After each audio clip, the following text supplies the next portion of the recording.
That's right. The South Carolina Law Enforcement Division, or Sled, is investigating an officer-involved shooting. It happened earlier this afternoon at the parking lot of a Chick Fil A near Azalea Square in Summerville. Yeah, here's what we know so far. We know an off-duty Summerville Police Department officer was at that Chick Fil A restaurant. This was about 1 o'clock in the afternoon today when an altercation broke out. Summerville police tell us that an officer appears to have been dragged by a car. He was taken to Trident Hospital. We're working to learn more about his condition right now. Yeah, and then we're told another person involved in the altercation died at that scene. Again, Sled State Police has been called in to investigate, as is protocol with any officer-involved shooting.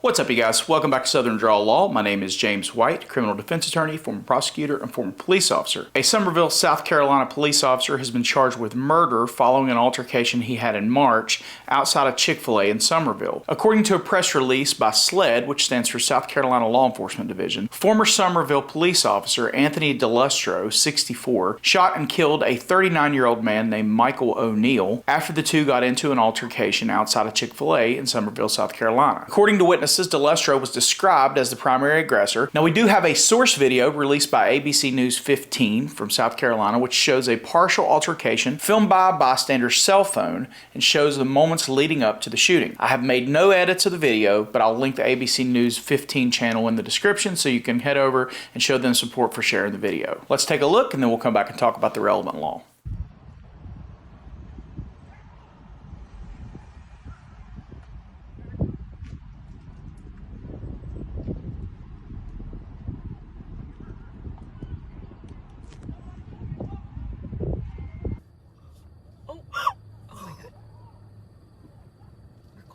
I'm recording it. Gotta send that to Dave. Oh! Pulling the lady. Oh my god. Now turn left. That dude's blocking the video. Look at the big guy. Oh my god. Big guy coming in. I don't want to see him recording. Whoa. I just want to hear what's going on.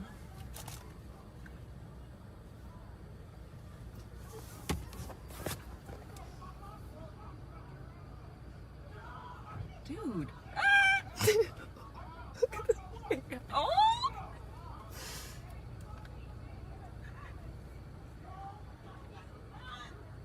Run. There's a gun. There's a gun. What? No, there isn't. He's getting in his car. Dad, Mom, go. Mom, I swear.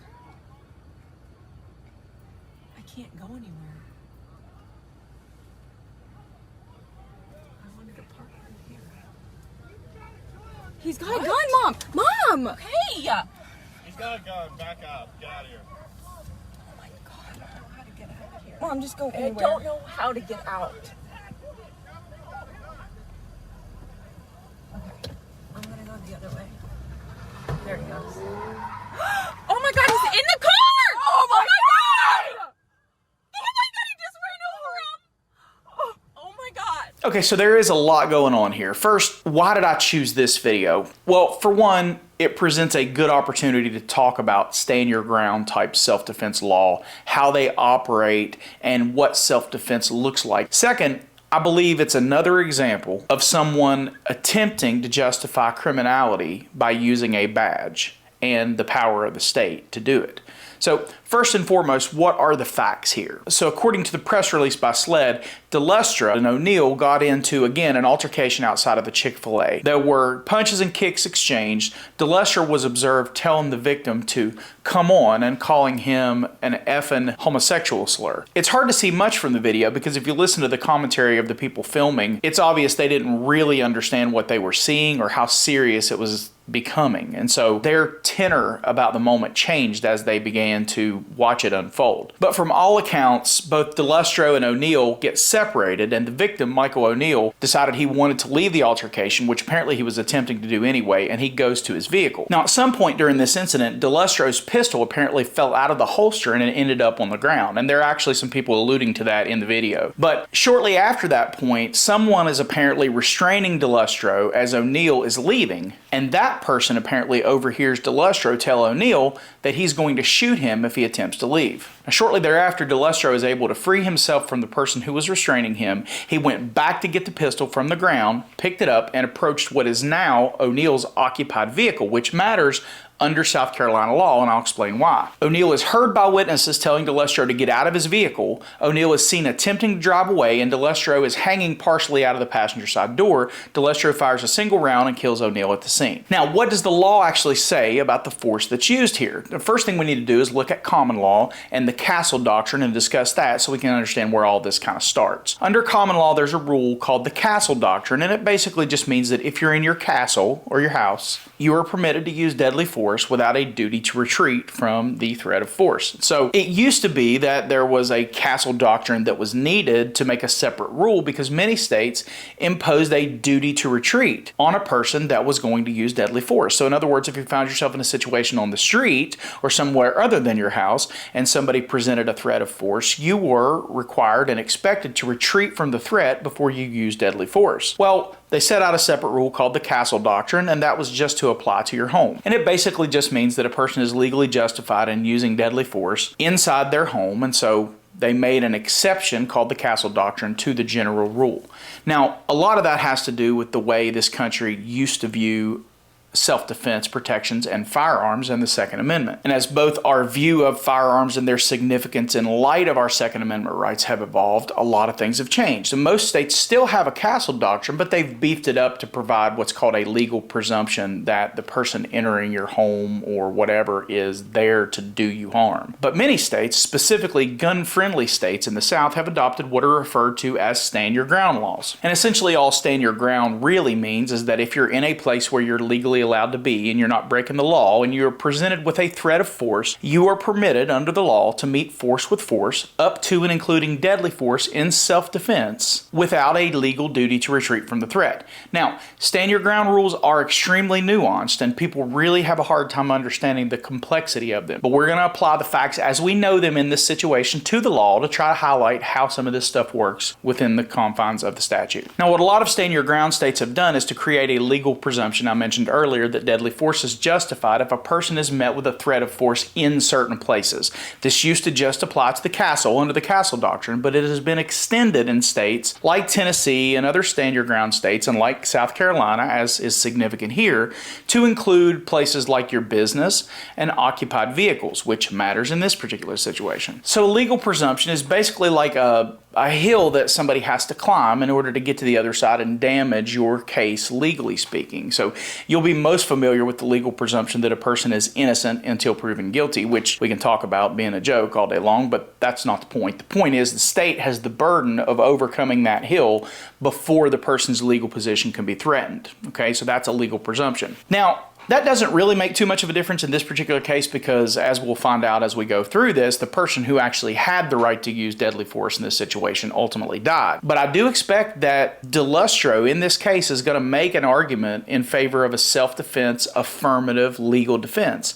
And it will fail, and I'll explain why, but that's what I anticipate happening. So under South Carolina law, both of these guys legally allowed to be in the Chick Fil A parking lot, both allowed to use force to defend themselves. They're both where they're legally allowed to be. If the witnesses are correct and DeLustro is in fact the primary aggressor here, what happens is that he loses his right to use force because he is not doing something he's legally allowed to do. So if DeLustro, being the primary aggressor, wants to use force at any point against this person, he actually has to pull himself back or retreat from being the aggressor and get back to neutral before he can use any sort of force. Let's look at some of the details of the Sled press release to kind of see how they're going to frame their case. So one thing they note is that DeLustro was the primary aggressor. They note a statement by the victim that says, "Do you want to do this?" showing that he didn't really want to fight.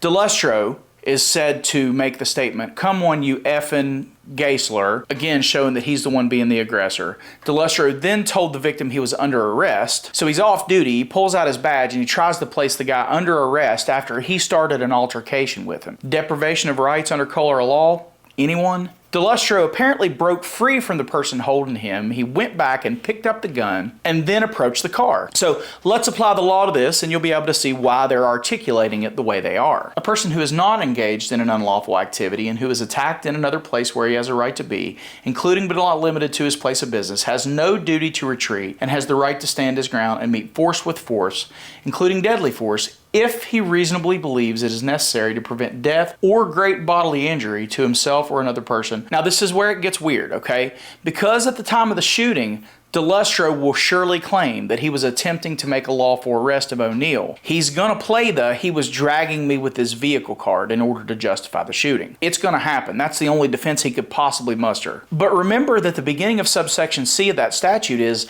a person who is not engaged in an unlawful activity. So in my opinion, and apparently the opinion of the prosecutor, he's excluded from the right to use deadly force here. His best day in court is that the jurors believe that he was attempting to make an arrest that lacked probable cause based on a flawed understanding of the law, and he ends up getting convicted of, say, manslaughter or something like that based on an imperfect self-defense claim. His very worst case scenario, and what I believe will actually happen, is that the jurors will believe that he was committing a felony assault with a firearm and he climbed inside an occupied vehicle of a person who was trying to disengage from, let's be honest, what was probably a misdemeanor assault at best, and where he was said not to be the primary aggressor. And so essentially, DeLustro is committing a felony assault against this guy, and he's entering an occupied vehicle. And we'll go back to the law here and see what that means. Remember what I said earlier about how the states have extended the presumption of the Castle Doctrine to businesses and occupied vehicles. So O'Neal is in his vehicle and it's certainly occupied. Now, it's pretty obvious that if a guy is holding you at gunpoint, you don't necessarily need a legal presumption to exercise self-defense, but O'Neal's right to use self-defense here is presumed under the law,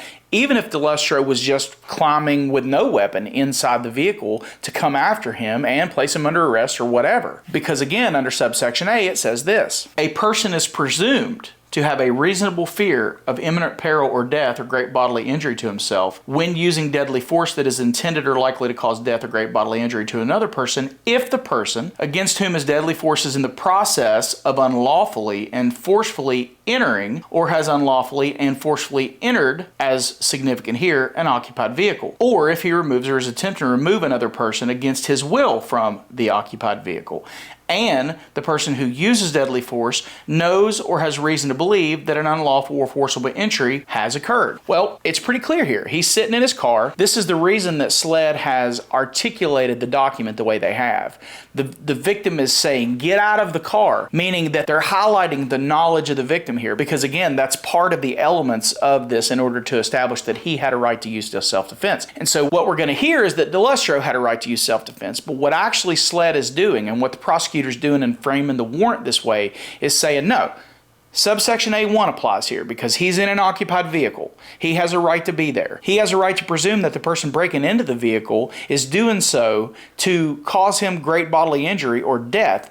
And 3, he knew it. And so they're using his statement of get out of my vehicle as a way to prove that the victim knew it. Okay, so all of this is being laid out, elementally speaking, to substantiate the charge of murder. So it's actually O'Neal here that's justified in using deadly force to try and prevent DeLustro from killing him. So there's no crime in dragging DeLustro along the street because there is a presumption that deadly force is justified due to him breaking into an occupied vehicle. Now, it's actually worse than that for DeLustro because they have not charged him with felony murder, which is what you would normally see if, like, let's say the gun just fell out on the ground and then he just bent down and picked it up in the heat of the moment and then this turned into like an aggravated assault and somebody died. They might have charged him with felony murder.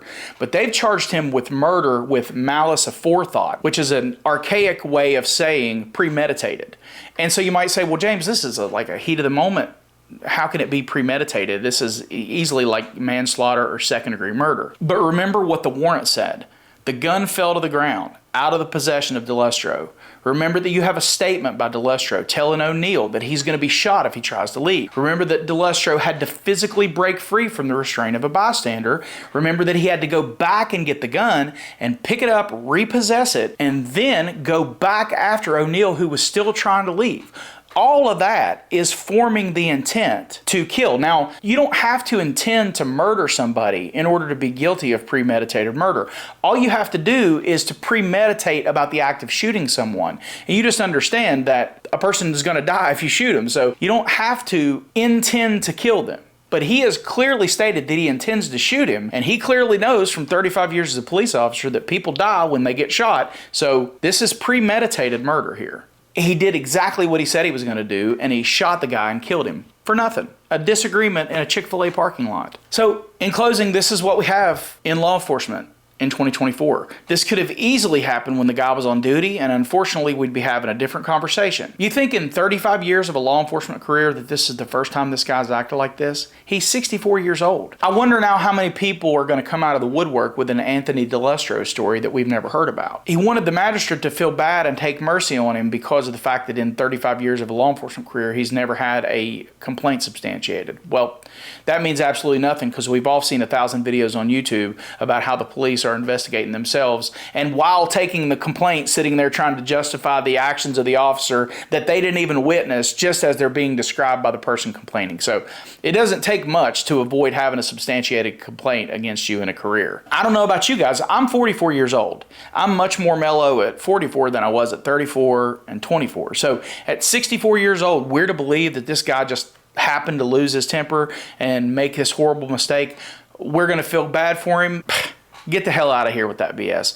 This is a person whose ego has been hardened and galvanized by having reign over citizens for years. This is the 64-year-old mellow version of Anthony DeLustro. He's a thug who was using his badge to try and act like a thug and then have the state sponsor his thuggery like they would if he was on duty. I'm not naive enough to believe that this is the first time he's had a problem, and he's also been all over the state of South Carolina working as a cop before he came from New York, so you can take that for what it is. But in doing a little bit of background on him, he's been all over the place in South Carolina. And again, he's asking the judge for mercy, saying, well, he's never, had any problems before. He's dedicated his life to serving for 35 years. Well, my answer to that is, Jeffrey Dahmer didn't eat people before he ate one. So, we should just forget about the idea that you did this just because you've never done it before.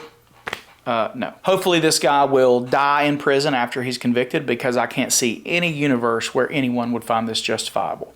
I do fully expect a civil rights lawsuit to be coming, because he was attempting to arrest the guy, which means that he was depriving him of rights under the color of law. And my guess is that Summerville PD will try to get as far away from this as possible. But we'll see how this plays out, and I'll follow up with any updates I come across as the case unfolds. That's all for this one, guys. Please remember to like and subscribe and leave a comment on the video. Check out some of the other videos on the channel. Leave a comment on there as well. Until I see you again, take care. Always film your interactions with the police and keep your evidence to yourself.